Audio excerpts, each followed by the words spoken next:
Break के बाद एक बार फिर आप सभी का बहुत स्वागत है और अब आपको खबर गुजरात की भावनगर से बताते हैं, जहां पर नदी का जलस्तर बढ़ने से 29 यात्रियों से भरी बस बीच रास्ते में फंस गई। आपको बता दें कि एक ट्रक जो उस बस को निकालने गया था और थोड़ी देर बाद जब पानी का जलस्तर लगातार बढ़ रहा था तो वो ट्रक भी वहां पर फंसता हुआ नजर आया।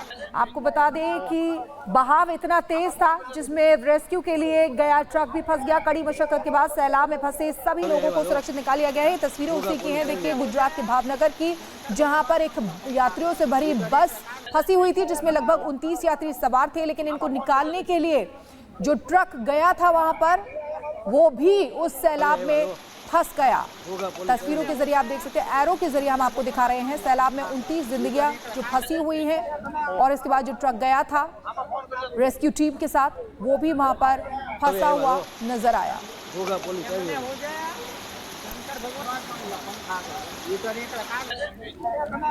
तो गुजरात के भावनगर की ये तस्वीरें हैं जहां पर 29 जिंदगियां फंसी हुई नजर आ रही हैं, लेकिन रेस्क्यू ऑपरेशन करके उन 29 जिंदगियों को सुरक्षित बाहर आखिरकार निकाल लिया गया। नदी में मालेश्वरी नदी बताई जा रही है जहां पर उफान था और जलस्तर बढ़ने की वजह से ये सैलाब आया।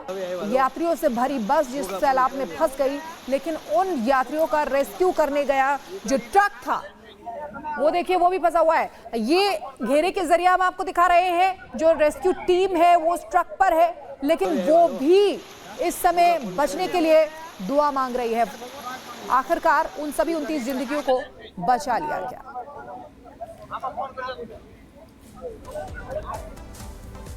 और चलिए इसी बीच अगली खबर आपको बताते हैं उत्तर प्रदेश के मुजफ्फरनगर से, जहां पर मुठभेड़ के बाद गौ तस्कर को पुलिस ने गिरफ्तार कर लिया है। आपको बता दें इस गौ तस्कर का नाम जो है वो समरेज बताया जा रहा है।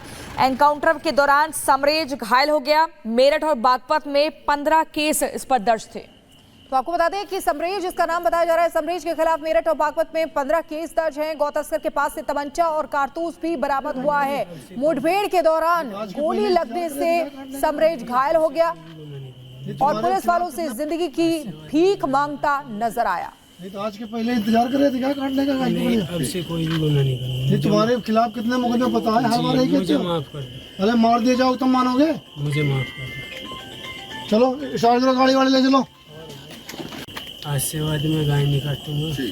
नहीं तो आज के पहले इंतजार कर रहे। थाना बढ़ाना पुलिस की चौकी इंचार्ज भाईवाला, गढ़ी और कस्बा चौकी इंचार्ज द्वारा मनवाड़ा चौराहे पे चेकिंग की जा रही थी और चेकिंग करते वक्त एक ग्राउंड स्कूल की तरफ से एक व्यक्ति अपने एक CD 100 मोटरसाइकिल से आया और पुलिस वालों को देख करके वो ठिठका।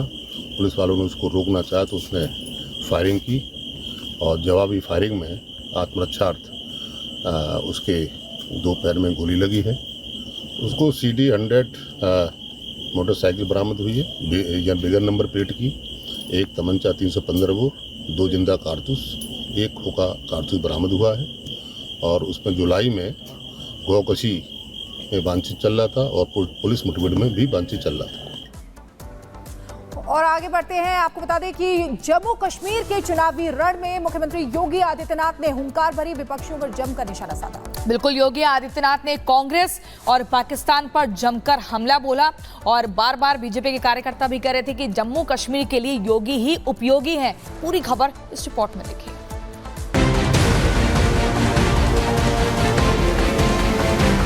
जम्मू कश्मीर में एनसी और कांग्रेस का सुपड़ा साफ हो गया।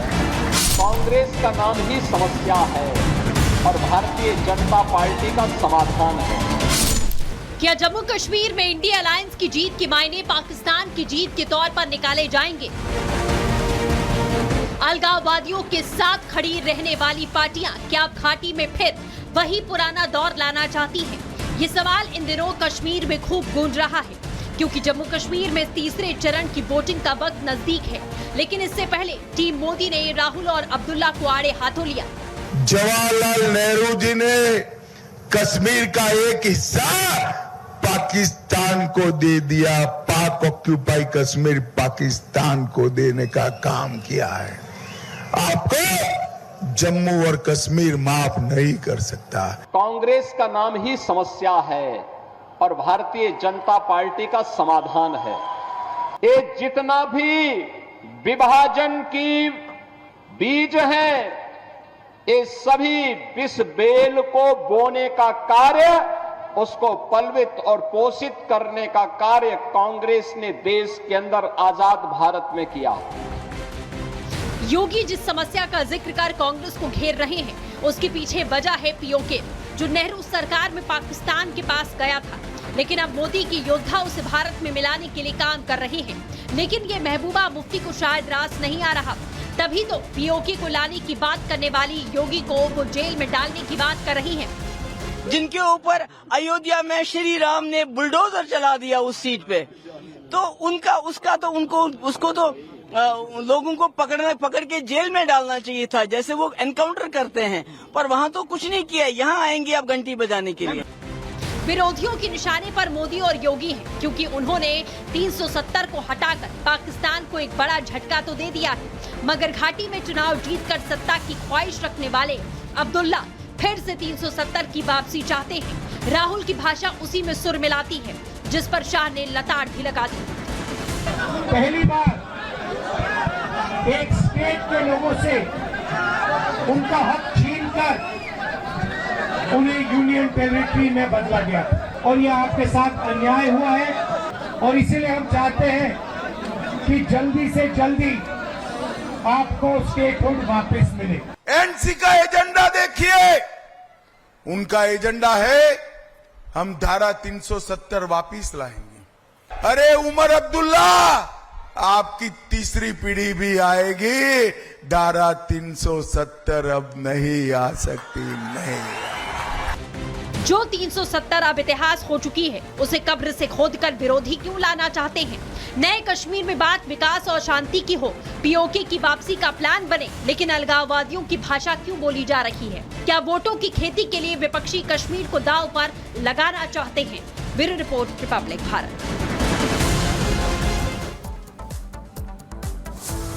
और इसी बीच अगली खबर आपको बताते हैं, बिहार के कुछ छात्रों के साथ पश्चिम बंगाल में मारपीट की वीडियो वायरल होने की जानकारी मिली है। बिल्कुल, आपको बता दें कि ये जो मारपीट की वीडियो वायरल हो रही है, तो सवाल कई खड़े होते हैं कि क्या बिहार के हैं तो क्या इस तरीके से मारपीट होगी? ममता सरकार में आखिर ये भेदभाव क्यों हो रहा है? रिपोर्ट आपको दिखाते हैं।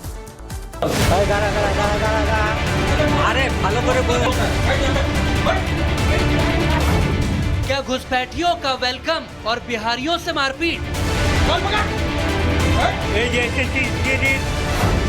ममता राज में करतूत, भेदभाव का देख लो सबूत।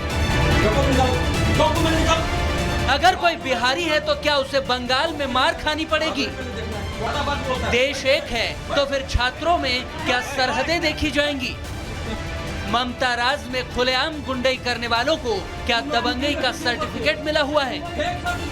बंगाल में हिंसा, दुर्व्यवहार और मारपीट के कई मामले आपने देखे होंगे, लेकिन ये तस्वीर आपको गुस्से से भर देगी, क्योंकि रोजगार की तलाश में कुछ युवा जब बंगाल पहुंचे तो उनके साथ देखिए क्या हुआ। उन्हें पीटा गया, जलील किया गया, घुटने पर आने को मजबूर किया गया। वायरल वीडियो को लेकर दावा किया जा रहा है कि बिहार से सरकारी नौकरी के लिए फिजिकल देने गए छात्रों से मारपीट हुई है। इस वीडियो में आप देख सकते हैं कि होटल के कमरे में दो छात्र आराम करते दिख रहे हैं। तभी वहां कुछ लोग आते हैं और सवाल जवाब शुरू कर देते हैं, और फिर वो लोग उनके साथ मारपीट करने लगते हैं। दबंगई करने वाले ये लोग उन अभ्यर्थियों के सर्टिफिकेट भी जबरदस्ती मांगकर उन्हें फाड़ने की कोशिश करते हैं। कौन सा बैग है तेरा? पहले बोल। अरे भालो करे बोल, अच्छा से बोल रहा है तू, ठीक करे बोल। कौन सा बैग है तेरा? डॉक्यूमेंट निकाल। डॉक्यूमेंट निकाल। डॉक्यूमेंट निकाल, थाना पे जाएगा तुम लोग, थाना पे जाएगा। मोबाइल का कपड़ा क्यों पहना हुआ है? ममता के बंगाल में गुंडई का ये वीडियो आया तो बीजेपी भड़क गई। केंद्रीय मंत्री गिरिराज सिंह ने कानून व्यवस्था को कटघरे में खड़ा करते हुए ममता से सीधे सवाल दाग दिए। ममता बनर्जी की सरकार जहां रोहिंग्या और बांग्लादेशी घुसपैठियों के लिए, मुसलमानों के लिए रेड कारपेट बिछा के रखती है, वहां अपने ही देश के बच्चे, बिहार के बच्चे अगर जा रहे हैं वहां एग्जाम देने के लिए उनके साथ गुंडाई कर रहे हैं, मार रहे हैं, पीट रहे हैं। सवाल सीधा और सटीक है, जब देश सबका है तो फिर बंगाल में दादागिरी करने वाले ये कौन हैं जो छात्रों के साथ ऐसा बर्ताव कर रहे हैं? तुमको बता रहे हैं, डॉक्यूमेंट निकाल पहले देखना। आप फाड़ेंगे नहीं बोले? फाड़ेंगे देखा तुम डॉक्यूमेंट पहले निकाल। ओए तू डॉक्यूमेंट देखा ना, तो डॉक्यूमेंट देखा देखी आते हम चल जाएंगे। कसम बता रहे भैया यह वीडियो कई सवाल खड़े करता है कि यह हक इन लोगों को किसने दिया जो किसी के कमरे में जाकर मारपीट करने लगे। इसीलिए तो बिहार बीजेपी ने आरोप लगाया कि ये पूरी तरह से टीएमसी की गुंडाई है। मुख्यमंत्री ममता बनर्जी के इशारे पर टीएमसी के कार्यकर्ता बिहार के लोगों के साथ दोयम दर्जे का व्यवहार कर रहे हैं, मारपीट कर रहे हैं। इन तमाम बातों पर तेजस्वी और लालू बयान क्यों नहीं दे रहे हैं? इस मुद्दे पर